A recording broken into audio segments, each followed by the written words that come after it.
Со цел да им се помогне на наранливите и социјално загрозени категории на граѓани, директорот на Центарот за социјални работи Кирил Ковачев и градоначалникот на општина Зрновци Блаже Станков денеска потпишаа договор со детската градинка Бисерчиња, со кој ќе започне да функционира проектот Народна кујна за граѓани од подрачјето на оваа општина. Со реализацијата на овој проект на наранливите категории граѓани ќе им се обезбеди по минимум еден оброк, а со тоа ќе им се ублажи тешкиот живот и екзистенцијален проблем на оваа категорија граѓани.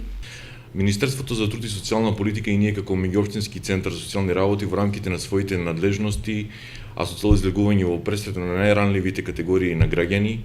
и социјално најзагрозените граѓани, презедовме низа на активности во рамки на нашите надлежности и овластувања. Со цел извршивме сондажа на терен, одлучивме дека постои потреба да излеземе во пресред на овие категории на граѓани со цел во текот на целиот месец да добиваат по еден оброк во текот на денот. Инаку проектот Народна кујна, кој изворно е проект на ресорното министерство, успешно функционира и во останатите две општини во Кочани и Чешиново Блешево, со чии што локални самоуправи Центарот за социјални работи има одлична соработка.